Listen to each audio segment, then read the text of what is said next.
Is 2024 a done deal for Prime Minister Modi? Does the opposition alliance pose any kind of serious challenge to the popularity of Modi and the BJP? I'm Barkha, Dutt, you're with the Mojo story. On the program today, as we look ahead at the elections of 2024, we'll also be looking at an extremely interesting new book just out. The book, written by veteran journalist and author Minhaz Merchant, is called Modi, the Challenge of 2024. The author says this is not a biography, instead, it's an analysis of the two terms of the Modi government, but also a forward looking book at what's working for the Modi led BJP government and what might not be working. The book has its degree of its share of compliments, but also a very dispassionate appraisal and critique of what the BJP needs to be careful about. This book, of course, comes against the backdrop of the one question that's on everyone's mind.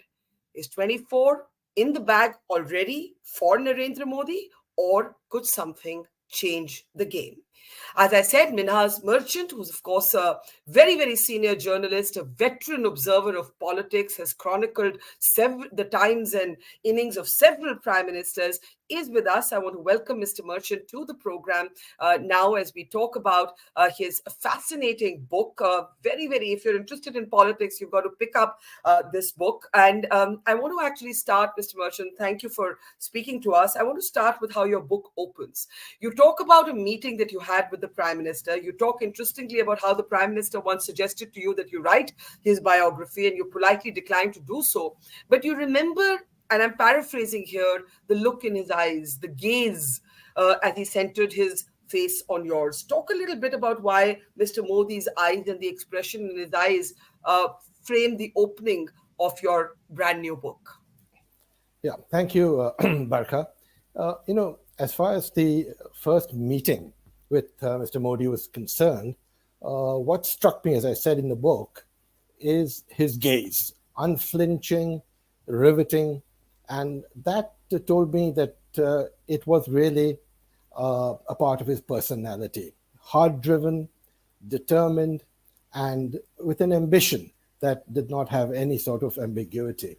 So I thought it's a good way to start because, a person's body language, the way they conduct themselves, more often than the words they speak, actually tell you a little bit about the kind of person they are. So that's why I sort of focused on that. And I think the kind of person that Mr. Modi has turned out to be in the past 11 and a half years since I first met him, is he's gone from being a regional leader into a global statesman. And what has that journey been? And I wanted to make very clear that this is not a biography of Mr. Modi. There's nothing about his childhood. There's nothing about his RSS background. There's nothing about the earthquake in Gujarat, in Bruj, and how he became chief minister almost less than a year later, or about his chief ministership, except in the context of how that may have trained him in a way for his prime ministership. One of the very interesting observations in your book, this is my language, not yours, is the three avatars, as it were, of Prime Minister Modi. You talk about Modi in election mode, you talk about the Prime Minister on the global stage, and you talk about a Prime Minister who to some degree has been Vajpayee-ified, which is that he's been nudged to the center. And all of these are three different avatars, if I may use that word. Can you speak about that? Because there's a lot of debate that takes place around whether the Prime Minister is ideological. Is he ideological? Is he has he morphed? Has his politics changed in these 9 years? How do you see these three avatars that your book mentions? Yes, Barkha, that's a very good point. I think Mr. Modi, unlike a lot of politicians who are pretty singular in their personality, has been able to compartmentalize his multidimensional aspect. When he's on the campaign trail, there is an element of Hindutva, element of polarization. There's no question about that. We've seen it. It's there on our TV screens every day. But when he's on the global stage, he becomes a completely different person. It's not only the Middle East and all the Muslim majority countries where he's built bridges which have never been there in the past. But along with the US, geopolitically, geoeconomically, the sort of round circle that is built from west to east, America, the Quad, etc., BRICS, and the SCO, where there are two enemy countries in a manner of speaking, Pakistan and China, and of course, stretching out to East Asia. So the global statesman in the making definitely is something he compartmentalizes, and there his whole tone, his body language is completely different from what he is on the stump. And then, of course, the third aspect of him is the development man, the person who cares about the poor. And that personality of him also, that avatar, uh, is partly saintly. If you noticed in COVID, he grew his beard and he acquired a saintly demeanor. So I think that also is an aspect which appeals to people, not only the campaign aspect, the global statesman aspect, but also, as I said, the slightly saintly uh, way that he goes about interacting with the poor. Let's talk about another very interesting question that you raise. You pose it as a question and you answer it partly. And you say, is Modi becoming Indira? Is Prime Minister Modi becoming like Prime Minister Indira Gandhi? And your book says, and I don't want to give away the whole book, but let's pick up a couple of points you make. You say there's an uncanny similarity. There are many things that you admired in Indira Gandhi that you also see in Prime Minister Modi.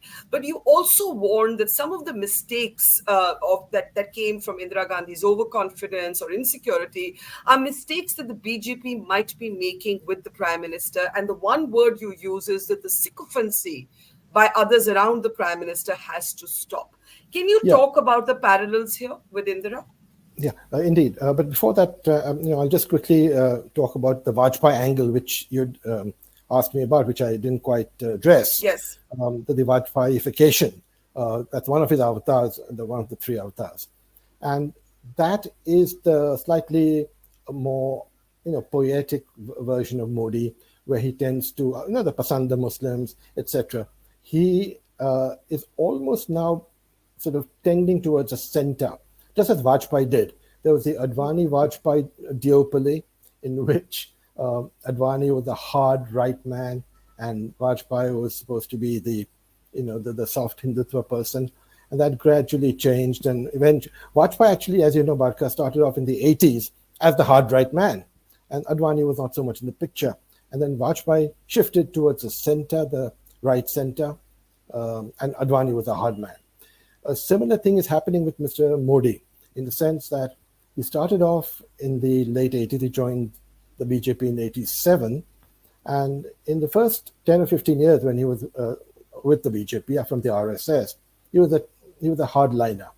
And that was the reputation in Gujarat as well, though people don't really know that it was him, Mr. Modi, as chief minister, who got rid of Praveen Togadia and actually not only hounded him out of Gujarat, the VHP leader Togadia, but also demolished temples which encroached on public roads and public property. So even then, Modi had a fairly centrist kind of attitude. Godra came, that changed things. Modi, completely hardliner. But the Vajpayeeification has begun, and it's begun in the past 4 or 5 years. You see that not only as a global statesman, you see that in the way he deals with the It's communal issue, the secular issue, and people are now saying it's Shah who's the new Advani, Amit Shah, and Modi who's the new Vajpayee. Coming now to Indira Gandhi. Can you just hold it? Because I have a question on that. It's very Huh. interesting that you talk about the Vajpayeeification of Mr. Modi and Amit Shah being the new Advani. Some people might say that the Vajpayee BJP and the Modi BJP are absolutely different. And that Vajpayee, at least by the time his tenure ended, was seen to be this soft, gentle, consensus building kind of leader. His politics, certainly on Kashmir, Pakistan, were quite different than the Prime Minister's has been, though, albeit Prime Minister Modi did also try an outreach with Nawaz Sharif many times over. Couple of times over that I can count, the swearing in of the SARC leaders, and then And on dropping by Christmas Day, to his meet him. birthday. To meet him, yes. But why do you feel that the Prime Minister is moving to the center? Because as your own book says, Mr. Modi is different men at different times, whereas Vajpayee was often called a consensus builder. No, I'll tell you, Barkha, the real reason that Vajpayee came in for the first time as the Prime Minister of the BJP. He's the first Prime Minister. So he had perforce to take with him a broad spectrum ideologically of people. Mamata Banerjee served in his cabinet. Omar Abdullah served in his cabinet. So he, by force, had to do it. And because he was really the pioneer Prime Minister. So he couldn't afford to be on the wrong side of the ideological spectrum. And Vajpayee's personality also was not compartmentalized to the extent that Modi's is. Modi has these three compartments, as you mentioned. Hard Hindutva when he's on the campaign trail, and global statesman when he's in Washington and even in Riyadh. And the third thing, of course, is when he becomes more of a Vajpayee. So Vajpayee, as a pioneer, perforce had no compartments. He was what he was.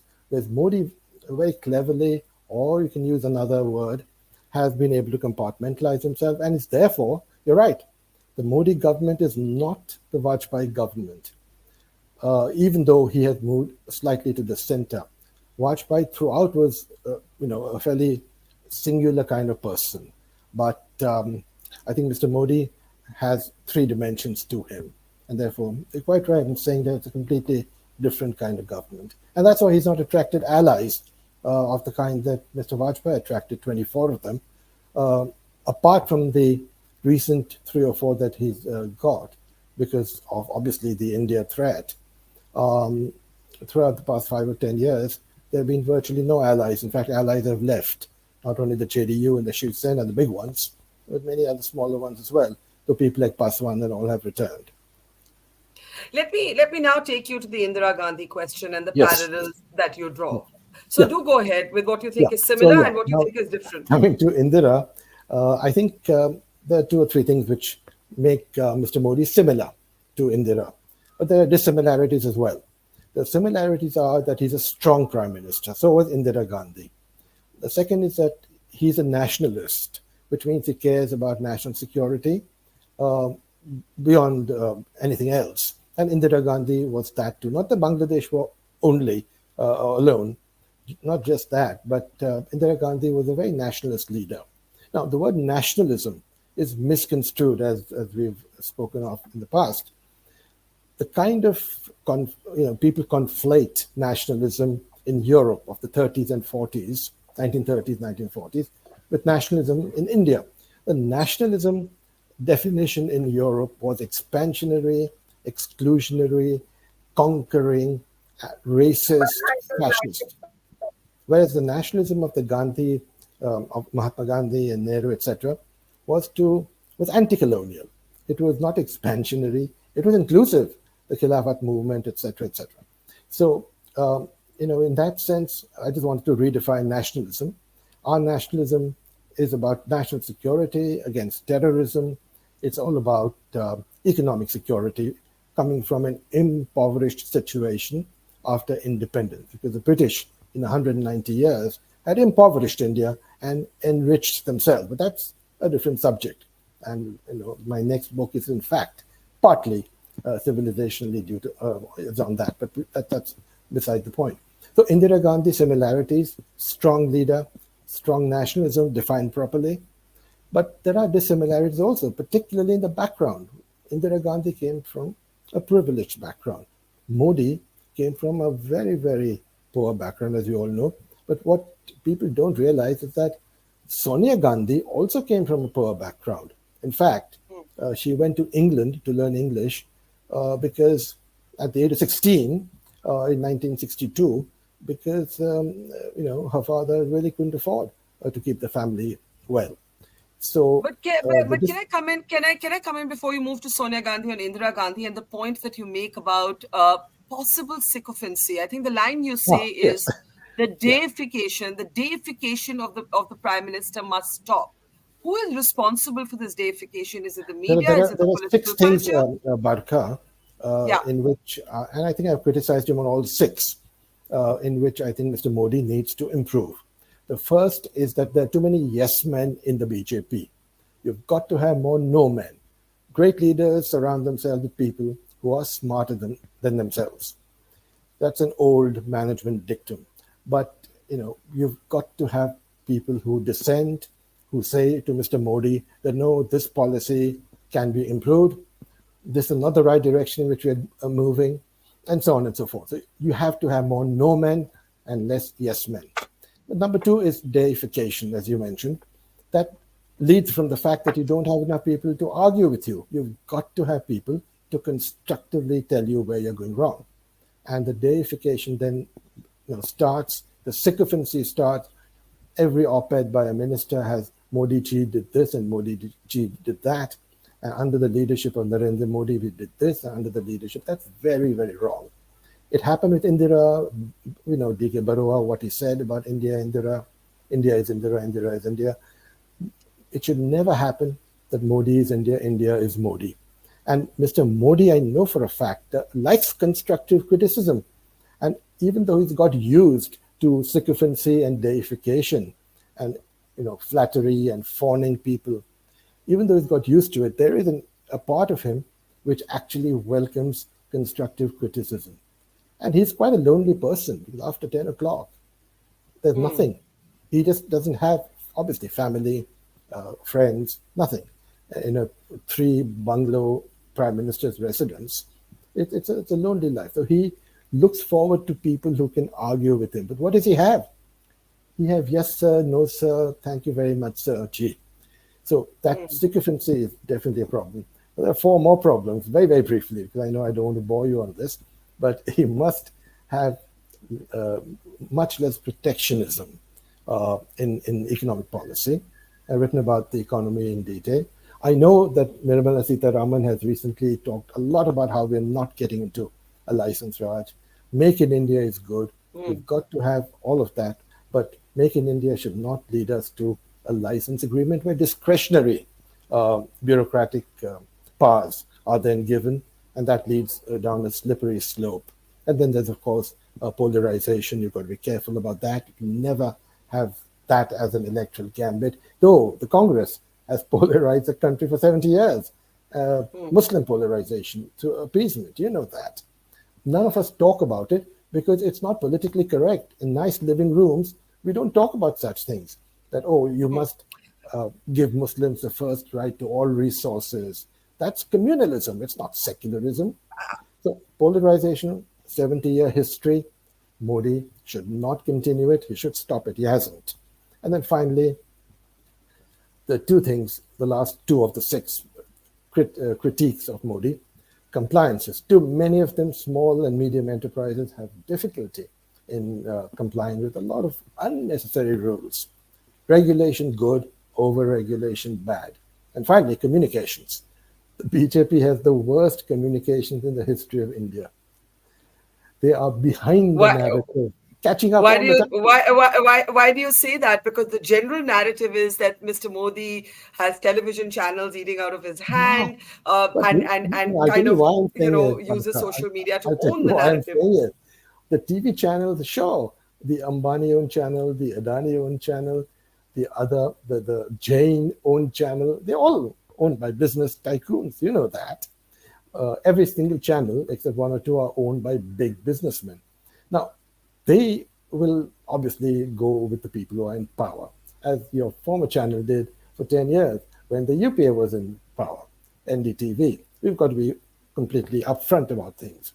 But when there are episodes that take place, whether it's a lynching or it's a non-lynching, or there's vigilantism or there isn't, or there's some foreign freedom and democracy index or hunger index, such episodes occur, the BJP is like a tortoise. It just moves at such a slow speed Whereas the left and the other ecosystem, they move rapidly up. RJD, Congress, they are on top of the narrative. They are proactive. But the BJP is reactive. They react after 24 hours when the narrative has been set. Let me pick up your last point first, about the narratives, right? Hmm. Here's my question: why do you think the prime minister? There are times when people wonder, will the prime minister speak? Manipur. Let's take the most recent example, Manipur. I was in Manipur, and people who did not agree on anything else in either community that is clashing today said one thing to me: we want the prime minister to speak. Now, this is the flip side of a government where power is centralized in one individual. People expect that person to speak because they don't see the rest of the government as relevant or powerful, right? There have been other instances that you've named, a lynching, hate speech. The prime minister could shut down some of these things, but he doesn't. Look, Barkha, I've been tweeting for the past 9.5 years since Mr. Modi became Prime Minister and writing. I do 5 columns virtually every week. I've been continuously saying in my columns and in my tweets, and you can stay on the record, that A, Mr. Modi should hold press conferences on a regular basis. When I met him the first time, he, as you know what the book says, he said, "Oh, I'm not comfortable in English, Hindi." So I said, "Of course, talk in Hindi. Most journalists are not comfortable in English anyway. They all come from similar backgrounds as you, a little more, a little less. So don't feel bad about that. They all speak in Hindi or Bhojpuri or whatever." Um, so I think there's a little bit of a mental block. And this press conference, I think, are absolutely mandatory. You've got to hold it, not only a press conference by the Prime Minister, but what they need to do is a daily briefing. Barkha, every single serious country, from China to America, has a daily press briefing. You have it by rotation. Ministers, bureaucrats, during COVID, they had a daily briefing for Yeah, 2 hours. yeah, And that is because it was COVID. But on a regular basis, there are things happening geopolitically, geoeconomically, in terms of social matters, cohesion, and so on and so forth. Manipur is an obvious example. You must talk about Manipur through your daily briefing, and Mr. Modi should have talked about Manipur in his comments, whether it's during a campaign rally or it's just a statement, either on Twitter or through an official statement. You've got to deal with issues upfront. You've got to deal with issues in a straightforward manner. That's the way you really why gain credibility. do you really believe that it's a language barrier, because he interacts Yeah, with it is. world leaders? You see the It, G20 images. He it wears is. his power completely lightly. He interacts with world leaders with absolute confidence. There's also a language barrier there, if there had to be one. Do you really think it's a language barrier, or you think it goes It's back not to only his? it's What not do a you think it language is? barrier, but the language Yeah. barrier has, I think, and I'm maybe getting ahead of myself, but I think that's given him a mental block. And it's also, you see, Mr. Modi, like all powerful leaders, all leaders who are strong leaders, whether it's Indira Gandhi or Mr. Modi, they all have a certain amount of stubbornness, a certain amount of obstinacy. And when you tell them do this, they will not do it. They will do exactly the opposite. So if you go and telling Mr. Modi, have a press conference, he'll make sure he doesn't have one. So that is not a good thing. It's not a good trait at all. But Indira Gandhi Yeah. was like that, whether it was privy purses, nationalization of banks, the old Congress, the new Congress, the R Congress, whatever, requisition Congress. Um, she was very stubborn as well. It's only when Sam Manekshaw sort of, tried to pull a few fast ones on her, and he was a Parsi, and she liked that because she was married to a Parsi. Not that I'm a Yeah. Parsi, by the way. But anyway, Yeah. everybody thinks I am, but I'm not. So the thing is that, and Feroz Gandhi was a very nice guy. And so was Yeah. Rajiv, a very, very nice guy. Half Parsi, half Kashmiri. But we won't Yeah. go down that route much more. No, I was actually going to go not down that route, but your book also does talk about the opposition, right? Yes, And the fact is that with all your critiques of the BJP, clearly Mr. Modi is somebody you admire when contrasted with the present leadership of the Congress. indeed. Have you changed your mind even a little bit after Rahul Gandhi's Bharat Jodo Yatra? Yeah, there are two or three things. Number one, I admire Mr. Modi not because he is Mr. Modi.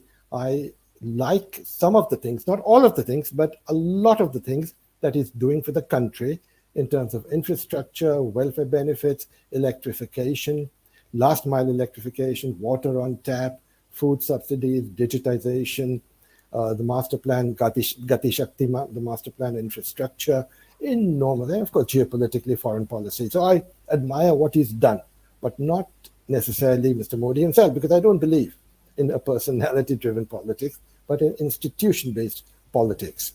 But as far as Rahul Gandhi is concerned, and your question about the Bharat Jodo Yatra, I think he definitely showed two things. Number one, that he had the guts, the physical stamina to walk 3.5, 4,000 kilometers over a 5 month period. It's not easy. It's not easy at all for a 53-year-old person or for anyone.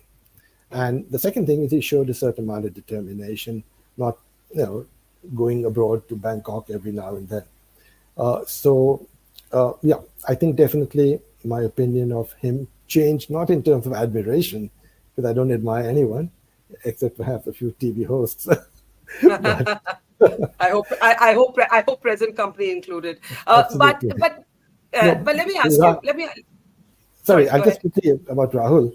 The one thing that my opinion of Rahul has changed for the better in this particular way, but it's not changed for the better in what he normally does by attacking Modi personally, because that is a big mistake. And don't forget, my book rests on four pillars. One is Modi's performance in 10 years. Number two is India's development in 10 years. The third is the opposition and how they're going to go about things. The India acronym, not the country. The battle for India, by the way, is the battle for the soul of India, not for the opposition acronym. And the fourth, of course, is the election. I mean, what kind of outcome are we going to have? Is Modi going to come back and make history? The first the first leader since Nehru to win 3 prime ministerial 5-year terms, or are we going to see another UPA 2004 repeat? A shock defeat for the BJP.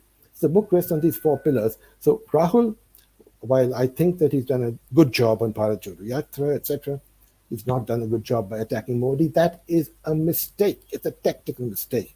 You've got to have a shadow cabinet, have an economic affairs minister, defense, foreign policy, talk about issues, but don't attack Modi because he loves that. It bounces off him with Teflon skin, and it actually harms the attacker more than the attacked, as we saw in the case of the Chaiwala taunt by a senior Congress leader in 2014, Chaukidar Chor Hai taunt in 2019 from Rahul himself. But he hasn't learned the lesson. So yes, my opinion of him has gone up in terms of athleticism and determination, but not in terms of strategy. Let me ask you, we have about 5 minutes left. I want to talk about the data that your book actually center stages. And you raise this very interesting question and you say, can the BJP score a 45% vote share in 2024? You talk about how, in your estimation, the BJP has a lock on about 360 million voters. And you ask that question, can it go up? What's your own best estimate, given how the opposition is trying to aggregate? We don't know if that's going to work, not work. We don't know yet. The BJP has not managed to structurally enter large parts of the south of India. How do you see 2024, given everything today? I break it up into 5 different areas, very briefly, electorally in 2024. If the BJP had a blueprint, I think this is what they should be looking at. Number one is trying to get Uttar Pradesh, Gujarat, and Maharashtra a fairly clean sweep. Gujarat 26 out of 26, Maharashtra 40 out of 48, and UP 70 out of 80. That will take them arithmetically to 136 out of 272. Straight away, 3 states, and you're halfway there.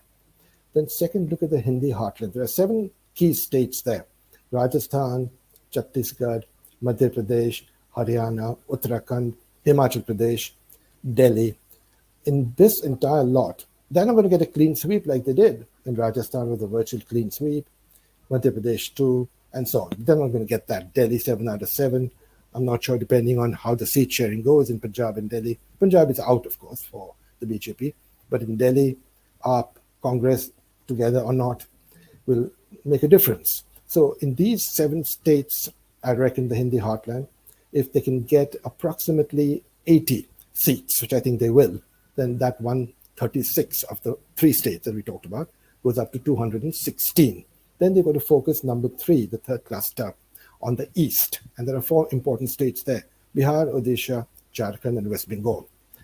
Again, between the 4 of them, I reckon they'll get 50 seats if they are clever, and if the India opposition does not have efficient seat sharing in West Bengal and Bihar, etc.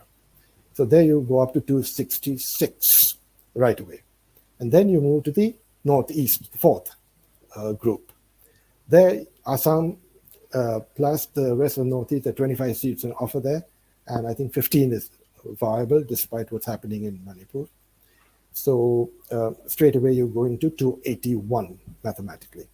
281, and that leaves you with the south. South, 0 in Andhra Pradesh, 0 in Kerala, very little, minuscule in Tamil Nadu, 1 or 2 at the most with Andamalai, and almost nothing in Telangana, as I said. Only Karnataka. They got 25 to 28 last time. Probably with JDS, they might get between 15 and 20. So take 20 full south, the 5 states. 20 plus 281, 301. That's the blueprint for the BJP. Fascinating. But the blueprint for the opposition is to do seat sharing and cut that down by about 75 seats to 225 to 240. Once they do that, and then they start poaching people, then you have a hung parliament, and then everything is up in the air. So to answer the final question, is what do I think is going to happen in 2024, without being an astrologer or a prophet? I'd say that Modi, 80%, opposition, 20%, depends on the Ram Mandir, depends on a lot of black swan events that may or may not take place in the next 6 months. But it's up in the air, but I think it's 80-20. Well, 80-20 is interesting. It doesn't make it a done deal. 20% is not a small number. You can't afford complacency. Absolutely not. Yeah, 80%, 20%. A last question to you. Your book opens with a reference to the story of why you believe that if Modi wins 2024, for which you say there are 80% chances that he will, then at the end of that, it would mean 15 years in power. You believe that the Prime Minister would actually, don't be surprised if he retires to the Himalayas and steps aside. What gave you this feeling? Well, in one particular meeting, he, as I've written in the book, he gazed wistfully at the swing which was there in one of the offices, and he talked a lot about the 2 years he spent in the Himalayas at the age of 17 to 19, when he left his parents' house because they wanted him to marry underage. Now, that's a controversial thing, whether he married or didn't marry. There was no marriage, but he was being forced into it. He said, no, I won't do it. 17 years old, went to the Himalayas. He didn't eat a single meal, he says, at any particular person's house. Every single meal in those 2 years was with a different kind of sadhu, saint, monk, or anybody, a poor person. He learned a lot, came back at 19 to his parents' house in Vadnagar, and his mother embraced him and said, welcome home. And he said, I've not come home. I've come to pack my bags and I'm joining the RSS. And that's what he did at 19. And the rest is history. And you think history, to that extent, the threads of history... That's why I think that at the age of 79, which is what he'll be in 2029, he might consider stepping aside. All right. On that fascinating sort of forecast of the future, Minhaz Merchant, it's time to thank you. The book, as I said, is absolutely fascinating. It's extremely dispassionate. Mr. Merchant may admire certain decisions taken by the Modi government, but he hasn't shied away from criticizing the BJP where that criticism is needed, nor has he shied away from complimenting the opposition on things that it might be doing better than it used to. So it's a really very, very interesting read for anyone interested in politics. Minhaz Merchant, always a pleasure. Thank you, and I must apologize once again for keeping you waiting for this conversation. My apologies. Thank you, Barkha, very much. Thank you. Thank you, sir. Take care. It's great to see you here. Thank you for watching our work. If you haven't subscribed yet, don't forget to click the bell icon and subscribe to Mojo Story and support independent, robust journalism.